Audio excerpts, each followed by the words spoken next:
Okay, it's time for Chapter 9 of Radiating Literature. I'm going to get more distracted in this because my doggy wants my attention. Yes, she does. Yes, she does. So we'll see how far I get in Chapter 9, which is called Gerard Finds Some Clues. In the salon, which is capitalized, I found the examining magistrate busily interrogating the old gardener Auguste. Poirot and the commissary, who were both present, greeted me respectfully with a smile and a polite bow. I slipped quietly into a seat. Hotet was painstaking and meticulous in the extreme, but did not succeed in eliciting anything of importance. The gardening gloves Auguste admitted to be his. He wore them when handling a certain species of primula plant, which was poisonous to some people. He could not say when he had worn them last. Certainly he had not missed them. Where were they kept? Sometimes in one place, sometimes in another. The spade was usually to be found in the small tool shed. Was it locked? Of course it was locked. Oh, dog's leaving me now. Maybe she'll come back. Maybe she realized I wasn't going to let her eat any cookies. Okay. Was it locked? Of course it was locked. Where was the key kept? Parbleu! It was in the door, of course. There was nothing of value to steal. Who would have expected a party of bandits or of assassins? Such things did not happen in Madame la Vicomtesse's time. I assume... Excuse me. I assume that is again a reference that I don't understand. Hotet, signifying that he had finished with him, the old man withdrew, grumbling to the last. Remembering Poirot's unaccountable insistence on the footprints in the flower beds, I scrutinized him narrowly as he gave his evidence. Sorry, my dog's trying to get onto the table because she thinks there's food on it, but there's an empty bowl of cereal and an empty coffee mug. Okay. I scrutinized him narrowly as he gave his evidence. Either he had nothing to do with the crime, or he was a consummate actor. Suddenly, just as he was going out the door, an idea struck me. Pardon, Hotet, I cried. But will you permit me to ask him one question? But certainly, monsieur. Thus encouraged, I turned to Auguste. Where do you keep your boots? Sacre papa. Sorry, that was really rough. Growled the old man. On my feet, where else? But when you go to bed at night? Under my bed. But who cleans them? Nobody. Why should they be cleaned? Is it that I promenade myself on the front like a young man? On Sunday I wear the Sunday boots. Bien entendu. But otherwise... He shrugged his shoulders. I shook my head, discouraged. Well, well, said the magistrate. We do not advance very much. Undoubtedly, we are held up until we get the return cable from Santiago. Has anyone seen Gerard? In verity, the one that lacks politeness. Sorry, exclamation mark. I have a very good mind to send for him, and you will not have to send so far, le judge. The quiet voice startled us. Gerard was standing outside looking in through the open window.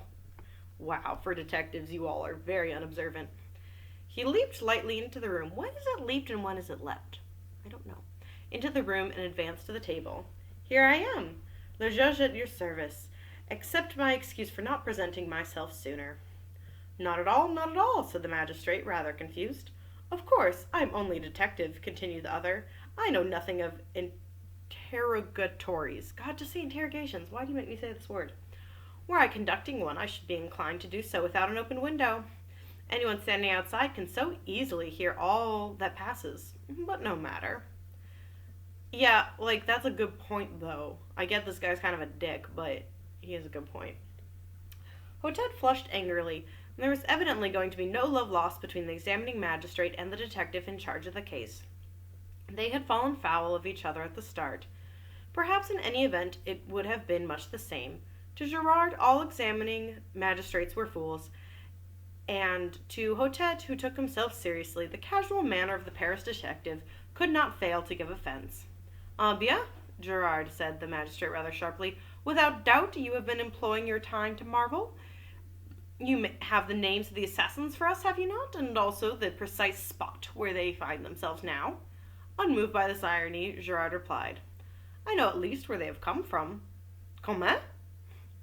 I'm guessing it's meant to be French and not just comment because it's italicized. Gerard took 2 small objects from his pockets and laid them down on the table.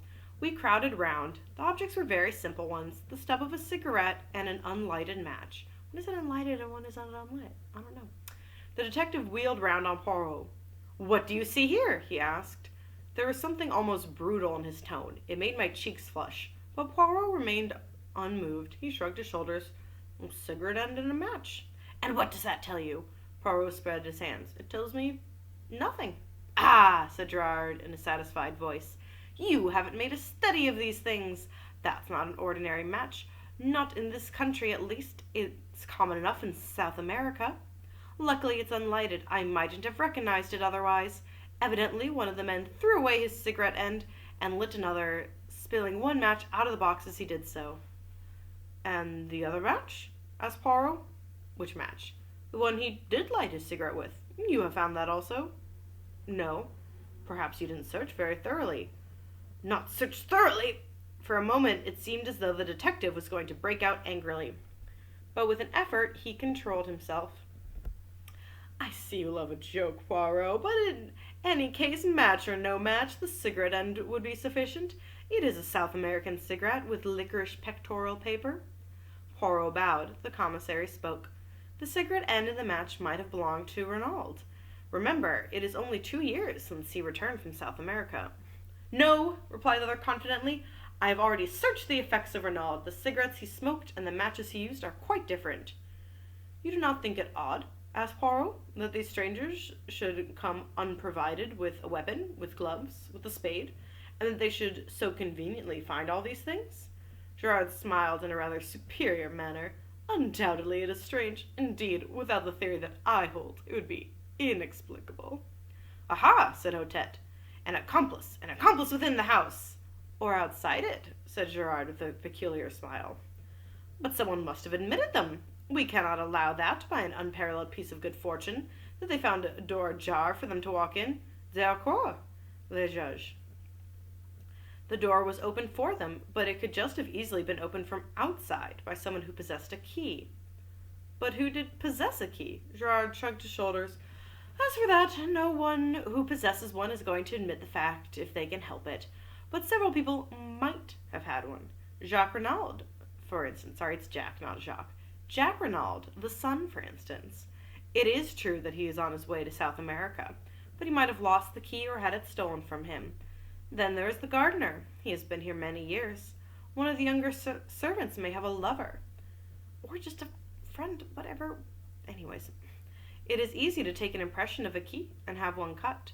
There are many possibilities. Then there is another person who, I should judge, is exceedingly likely to have such a thing in her keeping." "Who is that?" "Madame de Brille," said the detective dryly. "Eh," said the magistrate, his face falling a little. "You have heard about that, have you?" "I hear everything," said Gerard imperturbably. That's a rough one. "There is one thing I could swear you have not heard," said Hotet, delighted to be able to show superior knowledge, and without more ado, he retailed the story of the mysterious visitor the night before. He also touched on the check made out to Duveen, and finally handed Gerard the letter signed Bella. Gerard listened in silence, studied the letter attentively, and then handed it back. "All very interesting, le juge, but my theory remains unaffected." "And your theory is?" "For the moment I prefer not to say. Remember, I'm only just beginning my investigations." "Tell me one thing, Gerard," said Poirot suddenly. "Your theory allows for the doors being opened. It does not explain why it was left open. When they departed, would it not have been natural for them to close it behind them?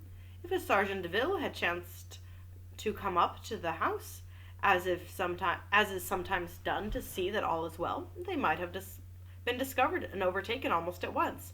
Bah! They forgot it. A mistake, I grant you." Then, to my surprise, Poirot uttered almost the same words he had uttered to Bex the previous evening. "I do not agree with you." The door being left open was the result of either design or necessity, and any theory that does not admit that fact is bound to prove vain. We all regarded the little man with a good deal of astonishment. The confession of ignorance drawn from him over the match, and had, I thought, been bound to humiliate him. But he was self-satisfied as ever, laying down the law to the great Gerard without a tremor. The detective twisted his mustache, eyeing my friend in a somewhat bantering fashion. You don't agree with me, eh? Well, I promise I'm fine. I can handle a little bit of dust. Ooh, gosh. Water break. Oof. Okay. You do not agree with me, eh? Well, what strikes you particularly about the case? Let's hear your views. One thing presents itself to me as being significant. Tell me, Gerard, does nothing strike you as familiar about this case? Is there nothing it reminds you of? Familiar? Reminds me of? I can't say offhand. I don't think so, though. You are wrong, said Poirot quietly. A crime almost precisely similar has been committed before. When and where? Ah, that unfortunately I cannot for the moment remember. But I shall do so. I had hoped you might be able to assist me. Gerard snorted incredulously. There have been many affairs of masked men. I cannot remember the details of all of them. These crimes all resemble each other more or less. There is such a thing as the individual touch. Poirot suddenly assumed his lecturing manner, and addressed us collectively. I am speaking to you now of the psychology of the crime. Gerard knows quite well that each criminal has his particular method, and that the police, when called to investigate, say, a case of burglary, can often make a shrewd guess at the offender simply by the peculiar method he has employed. Yap would tell you the same, Hastings. Man is the unoriginal animal. Cool. Unoriginal within the law in his daily respectable life. Equally unoriginal outside the law. If a man commits a crime, or any other crime he commits will if a man commits a crime, any other crime he commits will resemble it closely. The English murderer who disposed of his wives in succession by drowning them in their baths was a case in point. He had varied his methods.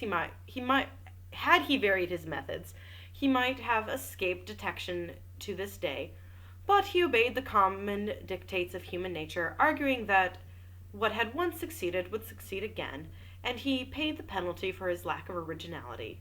Yeah, that's what he paid the penalty for, not murdering his wives. He just wasn't original enough. And the point of all this, sneered Gerard, that when you have two crimes precisely similar in design and execution, you find the same brain behind them both. I am looking for that brain, Gerard, and I shall find it. Here we have a true clue, a psychological clue. You may know all about the cigarette and match ends, Gerard, but I, Hercule Poirot, know the mind of man. And the ridiculous little fellow tapped his forehead with emphasis. Gerard remained singularly unimpressed. For your guidance, continued Poirot, I will also advise you of one fact which might fail to be brought to your notice.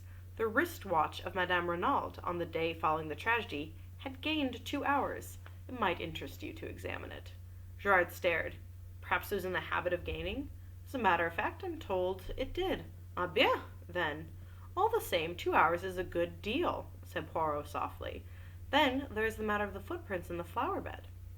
He nodded his head toward the open window. Gerard took 2 eager strides and looked out. This bed here? Yes. But I see no footprints. No, said Poirot, straightening a little pile of books on the table. There are none. For a moment, an almost murderous rage obscured Gerard's face. He took 2 strides toward his tormentor, but at that moment the salon door was open, and Marchand announced, Monsieur Stoner, the secretary, has just arrived from England. May he enter? Saved by the knock, eh, Poirot? End of chapter 9.